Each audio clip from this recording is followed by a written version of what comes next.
442.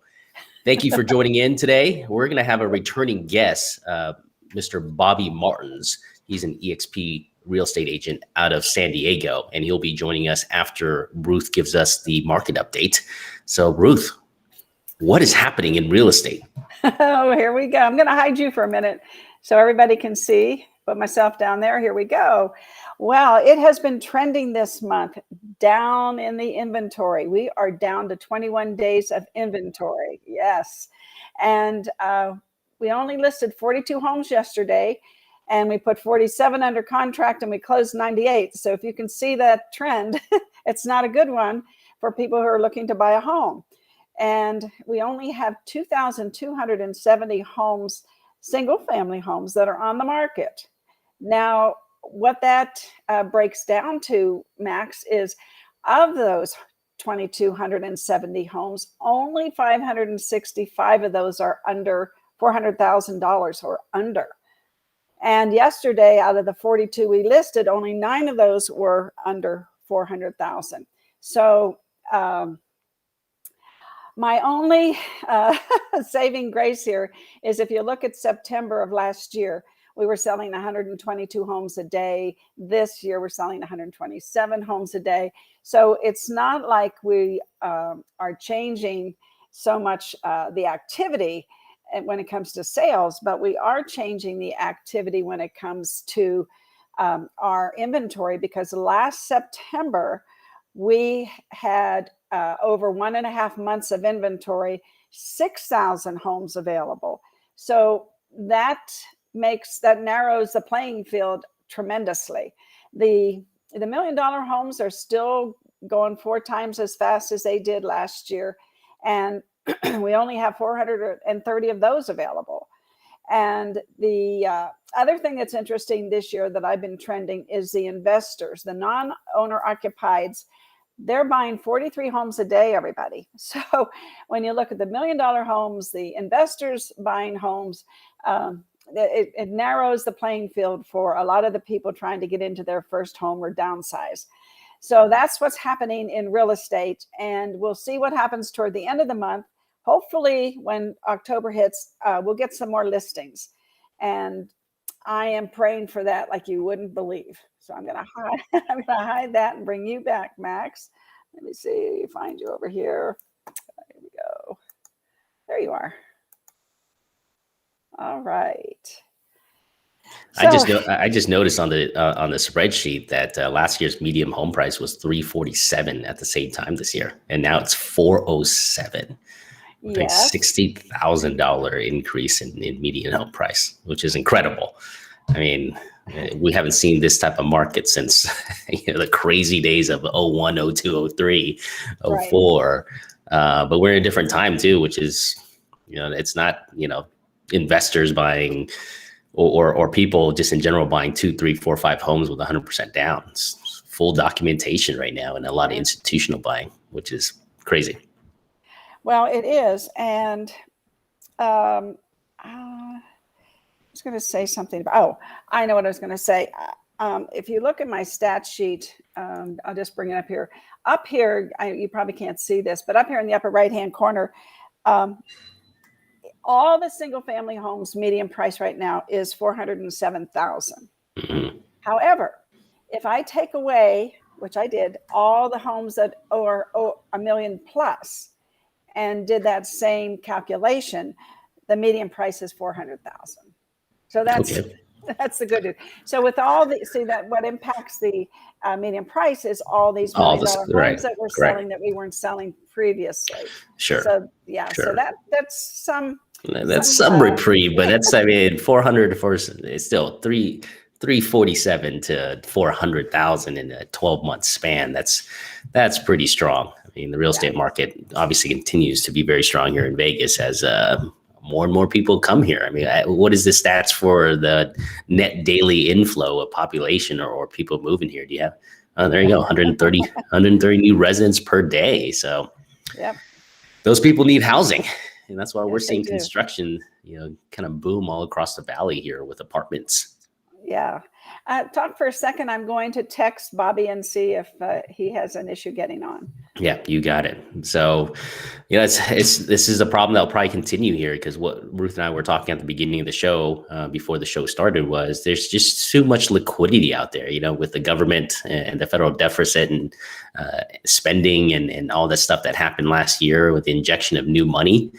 That money doesn't disappear once it circulates into the economy. I mean, it rises up to the top here to big institutions, investors, and big corporations. And that's why we're seeing a lot more private equity and hedge funds getting involved in buying up single family homes, both here in the Valley and actually anywhere desirable where there's a what they call path of progress happening or population flow is moving to.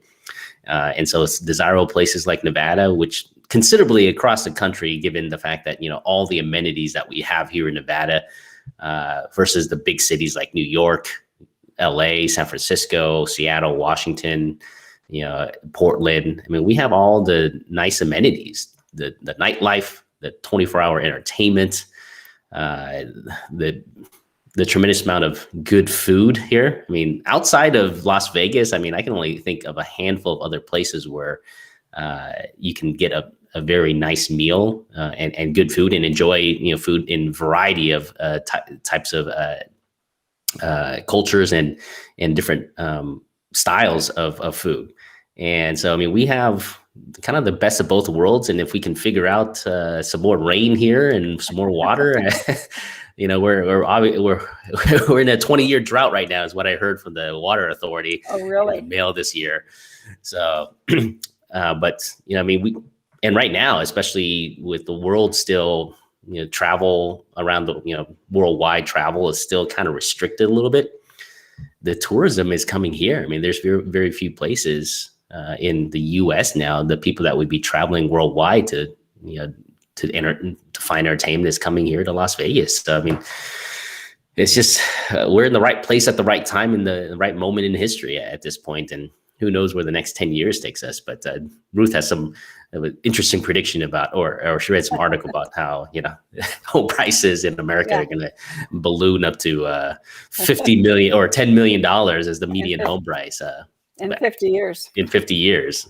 And there's reasons why. I mean, so this gentleman, Jared A. Brock, he is great. If you're a Medium subscriber, which is a blog posting platform, I would invite you to follow him because he has some totally different ideas about this market and about where we're headed. And one of the things he says is this real estate bubble won't pop. House pricing has radically changed. So he says, here's a statement. House prices are currently at an all-time high, but we are not in a real estate bubble. We are in a pricing paradigm shift. He says the old paradigm, a house price is the maximum amount that an area's average local buyer can afford to mortgage over 25 to 40 years. But because wages have flatlined and purchasing parity is the same as in 1978, the only rational explanation for this current price explosion is a giant debt bubble, right? He says, wrong, that's not true. The new paradigm is a house value is now the maximum amount of annual rental income that can be extracted from it by a global investor multiplied by maximal institutional leverage. It's the biggest paradigm shift in history of human shelter. And it's the reason why the vast majority of first-time homebuyers may not be able to get a home in the future. And he says, because our family homes are just a future hedge, because homes ahead are just a future investment for hedge funds, we may see a $10 million house in 50 years. And he says, here's why. The population is growing. Our global family currently contains about 7.9 billion people, and it's headed to 10.5 billion within 50 years. And that's a 33% increase in the number of people who need to be housed. So this doesn't mean prices will automatically increase by 33%. Population growth does create more demand, which will certainly increase prices significantly. Number two, people are moving to cities. Number three, more people are living alone. And I was saying to you earlier, we used to invite our grandma and grandpa to live with us. and things like that. And so that is shifting where more older people are living alone. And a lot of that's because of our health care, and they're healthier and they're living longer. And then number 4, multiple house ownership. And what this is about people who are buying a second home, like we had a second home in California. We sold it, but we had one. And we used to own rental properties. So, while you think that's good because then you're providing a shelter for people who maybe can't afford to buy, it also can increase the prices and eliminate, what are we having right now, an inventory shortage? We're eliminating those people who want to buy a home for the first time or downsize, whatever. We're eliminating those houses because we have people who own multiple properties. And then housing construction just can't keep up. Right. It's not even close. We have been underbuilt for over a decade, and we're building just 6 houses for every 10 new households. If you do the math on that, that's something. Yeah. So now you add the fact that building costs are soaring and there's material shortages. Number 7, inflation is going up, as we know. And then we have investors coming in and buying multiple homes. So I track that, and I said earlier that of the average 123 daily sales, 43 of those are investors. So it's a little bit, 35, 36%. Yeah. Yes. I mean, let me kind of simplify what Ruth just said here so that we can understand what's really happening, why hedge funds are buying, right? So, I mean, let's just do the math here. So the whole purpose of hedge funds is to collect investor money, right? Which costs nothing other than their marketing costs, right? So if someone gives Ruth, let's say $1 million, right? And they trust Ruth to invest that money for them to earn a return. Now, their expectations are fairly low right now, especially for any type of fixed income or let's say, a bond investment, right? Because yields on interest rates right now are less than 2% for the majority of part. You can't get a 30-year bond for like 2.5% right now. So that's kind of like the what we call almost a risk-free investment for cash. And so these hedge funds, all they need to do is return better than a 2.5-3%, and most investors will be happy because there's really no other place to put money. And so if you can leverage money or gather money and seek an investment that returns 2.5, 3, 4% over time, investors will be happy, right? And there's a lot of money sitting in investment accounts right now, a lot of money in, just in commercial banks accounts right now, looking for places to put money. And especially with inflation being the way it is right now at 5%, they don't want to sit in cash. No one does, because $100 this year is only worth $95 or next year, right? And if that happens continuously over the next 2-3 years, you can see how money just disappears with inflation and buying power over time. Right. So these, most of these hedge funds investing in single family right now, most real estate, we're talking about, what the net asset value or net NOI, or cap rates. If you talk about commercial, the returns are right around still, even at these elevated prices with rents rising right now, we're talking 6, 7, 8, 9% return in some cases. And here in Las Vegas, with, and on top of that, so they're gathering free money, and then they can also leverage that money, right? Borrow money from the bank or margin up their cash at 2-3%. So they can basically almost increase, 2 times, a time and a half of the available cash that they can invest. So that $1 million that someone gave Ruth turns into $1.5 million of buying power now, right? Moving into an investment like real estate that returns anywhere between 5 on the low side, 8, 9 on the high side right now in this environment. And we're talking about multiples. And that's why these hedge funds are realizing that with low interest rates that we have currently right now and the flush of cash that exists out there, they're going to start buying up real estate because it's been a reliable source for hundreds of years to create cash flow. Yeah. And so they'll compete for it.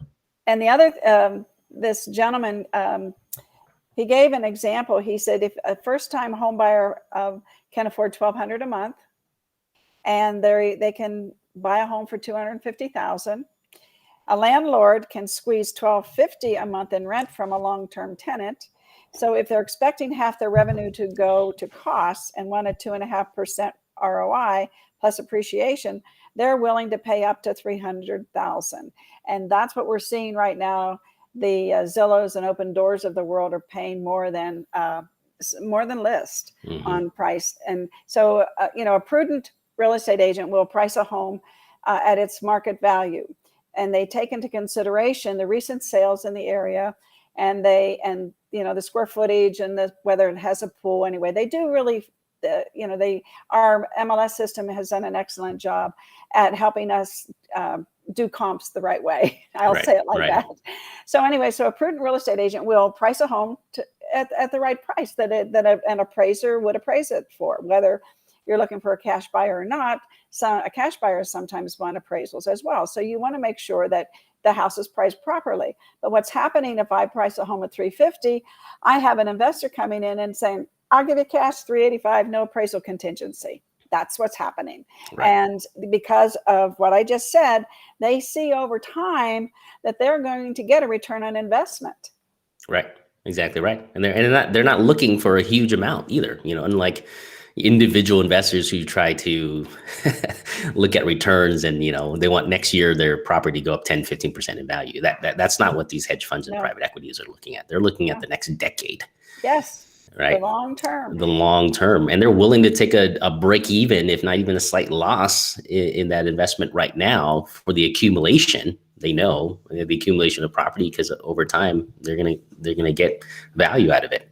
So, and the other thing you say, well, why are these interest rates so low, and why is the government doing this? Well, if you think about at least like our local government, they're going to get more in taxes because the taxes are based on the value of the home, and that goes up too. So, the government's not going to fight it. No, everybody that's involved outside of the people who don't have real estate are benefiting from it, right? You got homeowners whose houses are appreciating. You got investors who, can gobble up and deploy some of their cash and get a decent return. And you got the government and local authorities getting more tax revenue. So, and it's like, Amazon was negative for 7 years. They didn't care. They were willing to take a loss, as was Zillow when they started their new model. People were willing to take a loss to get market share. And because they have deep pockets and they have cash flow because they have a successful business, they can afford to lose money. Right. And so that's what's been happening. And I don't know how I feel about it. Yeah. Well, if you're a real estate agent right now, right? I mean, this is what you want to start doing, and that's there's two kind of thoughts process as a real estate agent. I think that every real estate agent needs to embrace. One, you got to get out of the transactional game, which is you got to become an investor yourself, right? You have a distinct advantage over the regular investor or the person off the street because you're in the industry, in your community, in the market. You know the products coming on, and you should start investing as well. And because this transactional game, one is a rat race that everybody wants to eventually get out of. And that's why everybody wants to be a listing agent, because it's the wheel is smaller and you're not spinning as fast. Right. But secondly is I was watching, there's a YouTuber here locally in Las Vegas, Ryan Pineda. If you haven't followed him, Ruth, pretty interesting guy. He does a lot of flips in town. And he started his YouTube channel about a year and a half, maybe 2 years ago, and building a lot of steam. But he every once in a while he shows one of his properties, and right now he just recently this week he showed a property in Henderson that he bought, 2003 house. He got it from a real estate agent, $250,000, 3-bedroom, 2-bath, right? Just an entry level home. He thought he was going to buy to rent. He put $35,000 into it, and it was worth maybe $325,000, $350,000 that he thought, right? So he did this in February of this year. Well, he fixed it up and he started seeing what was going outside in the neighborhood, and homes were selling for 350, 360, unrenovated, meaning like, Wow. no upgrades. And his house is pretty much brand new because he went in and spent 35,000. So he ended up, putting it up for 390. And 2-3 hedge funds or private equity guys came in and offered cash at 380, 385, 390 within a week. So, but he's saying what the sweet spot right now is newer homes in really good neighborhoods, right? I mean, under 400,000, newer homes in greater neighborhoods under 400,000. I mean, that's the sweet spot for these guys. Because I don't know if you saw in the sheet, right now with interest rates where they are, like a new home buyer, 400,000, each 100,000 is what, $444 in payment.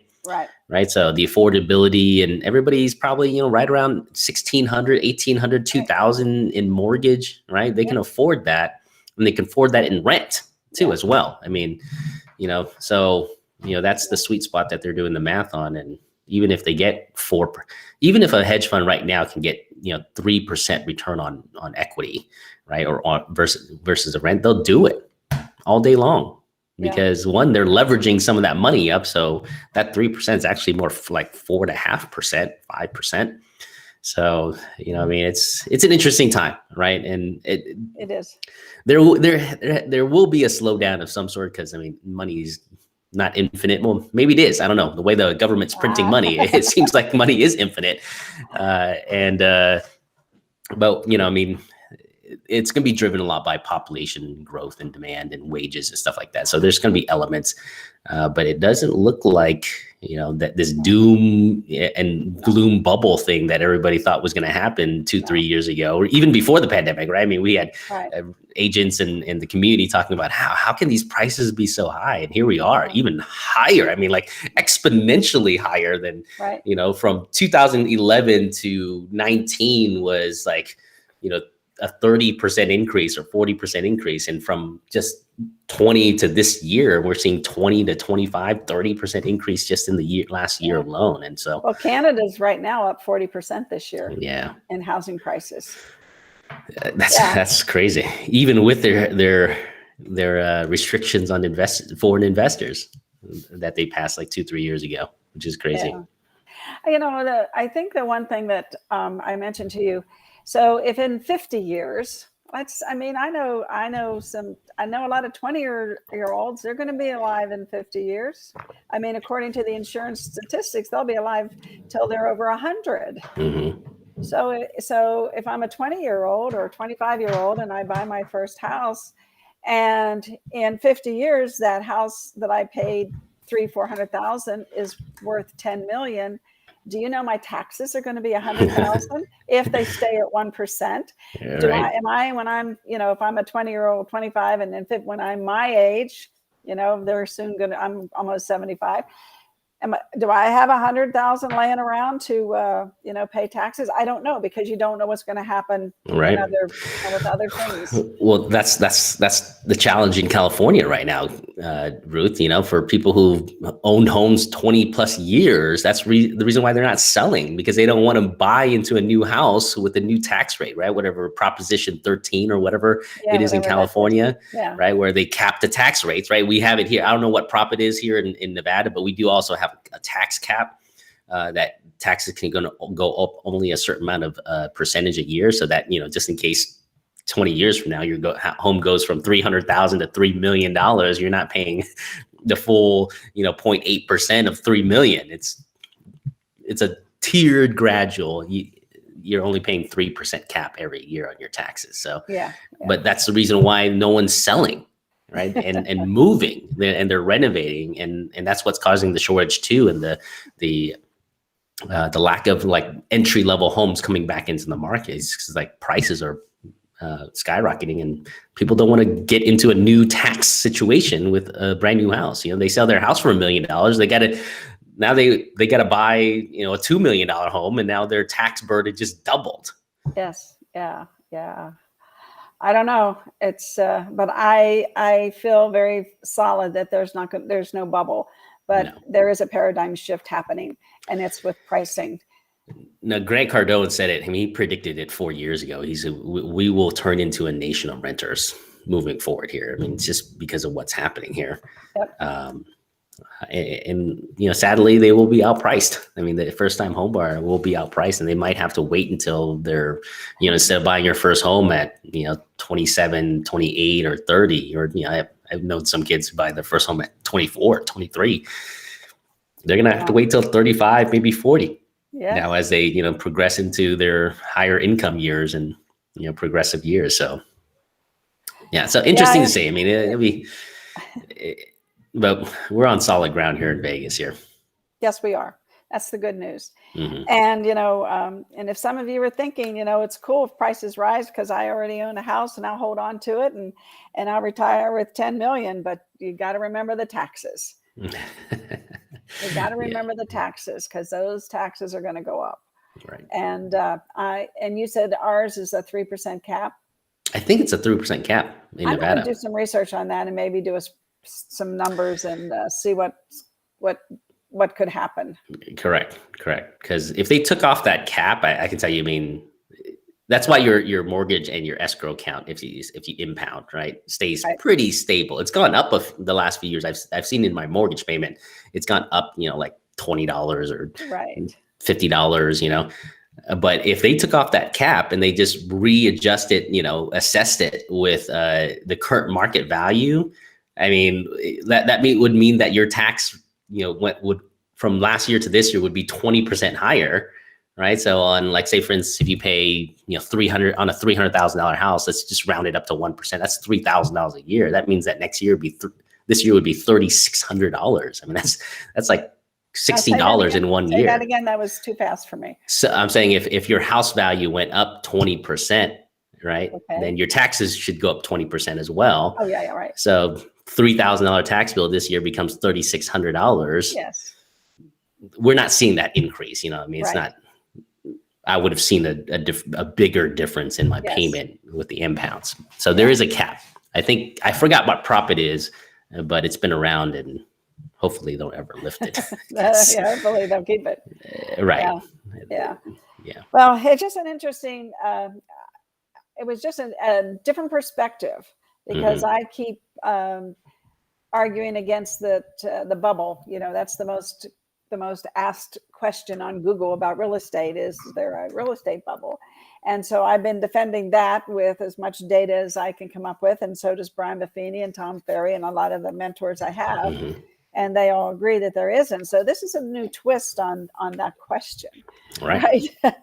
It's a paradigm shift in pricing.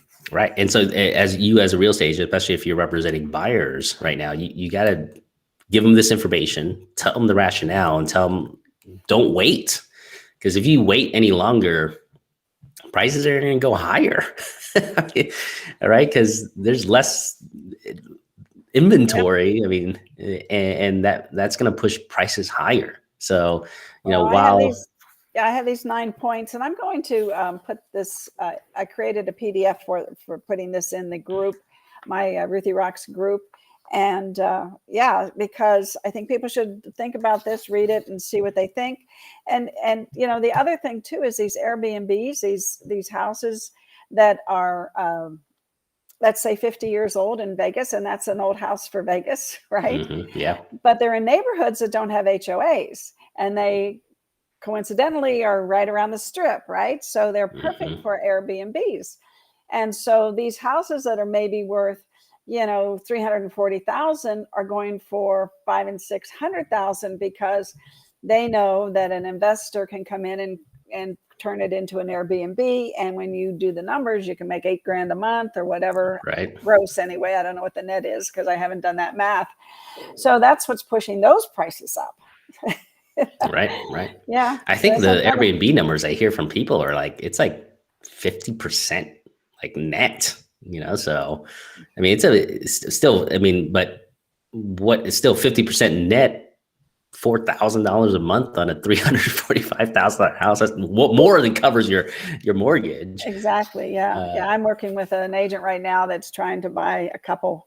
And that's why I became familiar with, what's going on in those areas. And of course, one of the things that he said, and he's a very prudent person, he said, the only thing that scares me is if they come in and say, because Vegas and the hotel industry might come in and lobby and say, no more Airbnbs anywhere. Well, technically, right, if you really want to, I think the technical rules here for the city is that you cannot have short-term rentals in the city of Las Vegas. You can in Henderson, and I think you can in North Las Vegas. Don't confirm with me, but I know in the city of Las Vegas, you cannot have short-term rentals.